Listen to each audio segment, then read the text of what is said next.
Can a hair transplant change your life? Let's discuss this unique possibility of changing your life by a hair transplant in this video of a grade 5 Norwood baldness. I am Dr. Satya Saraswat, a gold medalist plastic and cosmetic surgeon in the field of hair restoration since 2006 and a member of American Board of Hair Restoration Surgery and ISHRS, International Society of Hair Restoration Surgery. Also in this video, we are going to discuss about our Saraswat Hospital App, AI, artificial intelligence based app, which predicts the kind of results you will get after your hair transplant.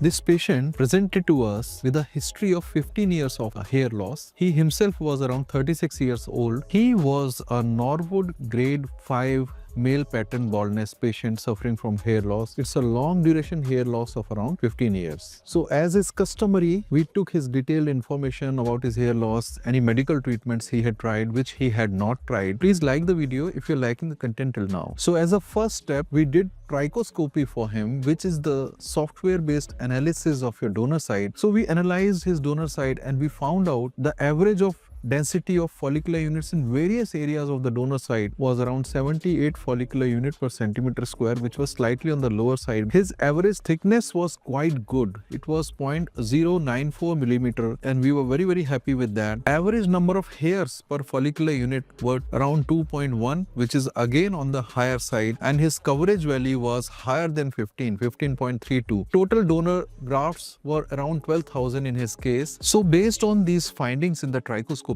we planned to give him coverage of the front and the mid scalp in a single sitting. When we measured this area in the front and the mid scalp, that was around 114 square centimeter. We planned to give him a density of 35 follicular units per centimeter square, and since his thickness of hairs was quite high, we were pretty confident that this density is going to give him good results. Based on this, we found out that he needed around 4,000 grafts to cover this mid scalp and the frontal area, and that's what we did for him. You can see the breakup of 1 hair, 2 hair, 3 hair and 4 hair grafts on the screen in front of you, just to know complete information about the technical aspects of his hair transplant. Then we planned his procedure and he came on the day for the procedure. That day when he came, we did his sensitivity test, and after that we gave him antibiotics after doing an ECG also for him. Then we marked his hairline. This hairline was age appropriate and slightly on the mature side because he himself was past mid 30s, around 36 years old. He was okay with that hairline which we suggested to him. Our aim was to cover up to the transition zone. This is the point from where the scalp starts going down, thereby demarcating the mid scalp from the crown area. After that, we trimmed his hair and gave local anesthesia, gave tumescence, and then we did the side creation, the slit making, which I did. After doing this, we changed the position to a face down position, and then we started harvesting the grafts in his case. So these grafts were harvested by our machine, which is a FUE machine, which is a low speed, low RPM, rotation per minute and low torque machine, and it has a counter, and we showed him around 4,000 grafts which we had taken out in his case. Punched out grafts were collected by our team. They were sorted out into 1, 2, 3, 4 hair grafts at the back end under magnification devices. After this, our team started with the graft insertion process. 1 hair grafts were used for the hairline, 3 and 4 in the tuft area and 2 and 3 in the rest of the area. This entire procedure took around 7 to 7.5 hours. After that, the patient was instructed about what all things he should do or should not do. We gave him his medicines as a part of the package. We give numbers of our post-operative team who are available 24/7 to all the patients, and then he was comfortable. He came for the first wash after 2 to 3 days, and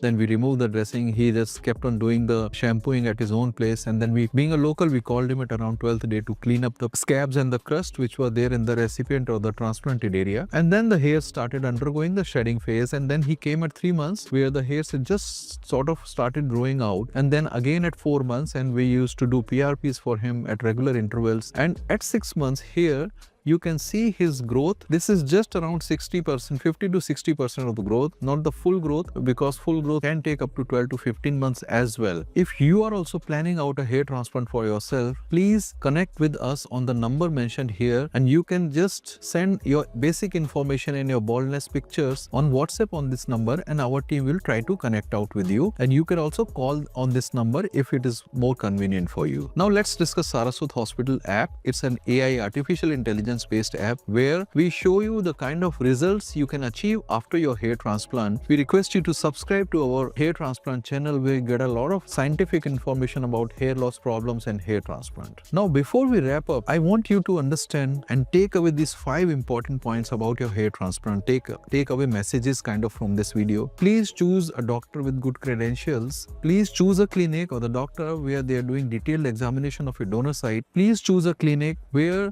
the transparency about the graft numbers is maintained, how they are maintaining the transparency. Point number 4 is to choose a clinic where they have a permanent team and not a team which is on a daily hiring basis, so that they are also in touch with you regarding your problems, and they are, as a team, they are developing and understanding the basic aspects of hair transplant. And point number 5 is please see whether that clinic or the doctor is involved in teaching, training, attending conferences, keeping himself or herself regularly updated about the latest in the field of hair transplant. We request you to share this video with anyone who is interested in this field, whether they may be a friend, family members, colleagues, or any neighbors or anybody who wants to know more about hair transplant. We request you to share this video with them. If you want to see another results of our hair transplant patient, please click the video on the left. If you want to know the factors affecting the cost of hair transplant, please click the video on the right.